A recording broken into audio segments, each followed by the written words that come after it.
আসসালামু আলাইকুম রহমতুল্লাহ। সুপ্রিয় সুমুরলি, আজকের ভিডিওতে আলোচনা করব চলমান তুর্কি সিরিজগুলোর মধ্যে সবচেয়ে জনপ্রিয় তুর্কি সিরিজ মেহমেত ফাতিলার সুলতানি সিরিজের 23 নম্বর ভলিউম নিয়ে। প্রথম ট্রেলার, দ্বিতীয় ট্রেলার অনুযায়ী কি হতে যাচ্ছে 23 নম্বর ভলিউমে, সেই সাথে উলুবাতলি হাসান এবং হামজা পাশা তারা কি মারা যাবে কিনা, এই বিষয়টা নিয়েও আজকের ভিডিওতে বিস্তারিত আলোচনা করব।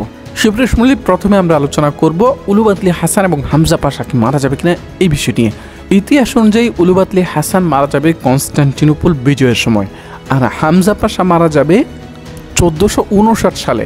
সেই হিসেবে আমরা ধরে নিতে পারি মেহমেত ফাতিহ সিরিজের হামজা পাশা এবং উলুবাতলি হাসান আপাতত মারা যাওয়ার কোনো রকম সম্ভাবনা নেই। উলুবাতলি হাসান তো কনস্টান্টিনোপল বিজয়ের সময় সর্বপ্রথম দেয়ালে উঠে ওসমানীদের পতাকা লাগান, আর সেই পতাকা দেখেই মূলত ওসমানীয় সেনারা উজ্জীবিত হয়ে দারুণভাবে লড়াই করেছিল। তাছাড়া আমরা এই পর্যন্ত দেখলাম মেহমেত ফাতিহ সিরিজে মোটামুটি কিন্তু ভালোই ইতিহাস অনুসরণ করা হচ্ছে, তাই আমরা আস্থা রাখতেই পারি মেহমেত ফাতিহ সিরিজে হামজা পাশা এবং উলুবাতলি হাসানকে ইতিহাস বিকৃত করে বিদায় করে দিবে না। যাই হোক, আগামী 23 নম্বর ভলিউম নিয়ে কথা বলি। 23 নম্বর ভলিউমে পুরোটাই থাকবে কনস্টান্টিনোপল অবরোধকে ঘিরে, যা দ্বিতীয় সিজন শুরু হওয়ার পর থেকে চলছিল।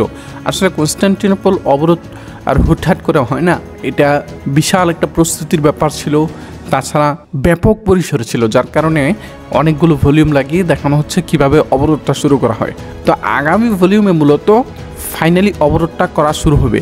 সেখানে আমরা দেখতে পাবো সুলতান মেহমেদ খান উসমানীয় সেনাবাহিনী নিয়ে কনস্টান্টিনোপলের প্রাচীরের সামনে গিয়ে দাঁড়াবেন। আরেকটা উল্লেখযোগ্য ঘটনা আগামী ভলিউমে ঘটবে, সেটা হচ্ছে ওসমানীদের পক্ষ থেকে এব্রানুসুল্লাহ আলী বেকে দূত হিসেবে কনস্টান্টিনোপলে পাঠানো হবে। তিনি সুলতানের পক্ষ থেকে বাইজেন্টাইন সম্রাটকে ইসলাম গ্রহণ এবং আত্মসমর্পণের আমন্ত্রণ জানাবেন, এবং ইতিহাস অনুযায়ী কনস্টান্টিনোপলের সম্রাট কনস্টান্টিন এই প্রস্তাবকে নাকচ করে দিবেন।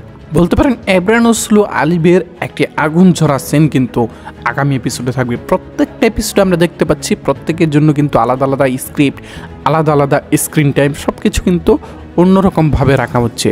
আরেকটা বিষয় আগামী এপিসোডে ঘটবে, সেটা হচ্ছে পপের সাথে যে জোট করেছিলেন সম্রাট, সেই জোটটা সম্ভবত ভেঙে যাবে। ইতিহাস অনুযায়ী কোনো জোট থাকবে না কনস্টান্টিনোপল বিজয়ের সময়।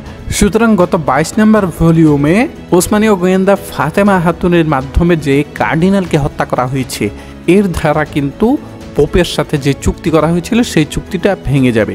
তবে নাইট জুস্তিনিয়ানি কিন্তু সম্রাটের পক্ষে থেকে যাবে। আমরা দেখতে পাচ্ছি তার সেনা নিয়ে তিনি সম্রাটের কাছে আনুগত্য প্রকাশ করতেছেন। ইতিহাস অনুযায়ী তিনি কনস্টান্টিনোপল অবরোধের সময় প্রাচীরের নিরাপত্তার দায়িত্বে থাকবেন। যাই হোক দর্শক, সব কিছু মিলিয়ে ছিল আজকের ভিডিও। আজকের ভিডিওটা বেশি লং করলাম না, তবে আপনারা চাইলে এখন থেকে কুরুল উসমানের মতো মেহমেত ফাতিহ সুলতানি সিরিজেরও প্রত্যেকটা ট্রেলারের প্রত্যেকটা সিন নিয়ে আলাদা আলাদাভাবে বিশ্লেষণ করব। এতদিন করি নেই, কারণ আমরা মেহমেত ফাতিহ সিরিজের যে দর্শক তারা বেশি নাই আমাদের চ্যানেলে, যার কারণে ভিডিও দিলেও বেশি ভিউজ আসে না। পক্ষান্তরে কুরুল উসমানের ভিডিও ছাড়লেই মোটামুটি ভালো একটা রিচ আসে।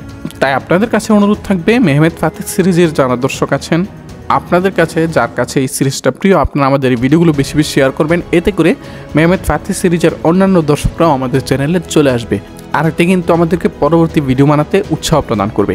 তাই সকলের প্রতি অনুরোধ, আমাদের এই ভিডিওটি সকলে বেশি বেশি করে শেয়ার করবেন।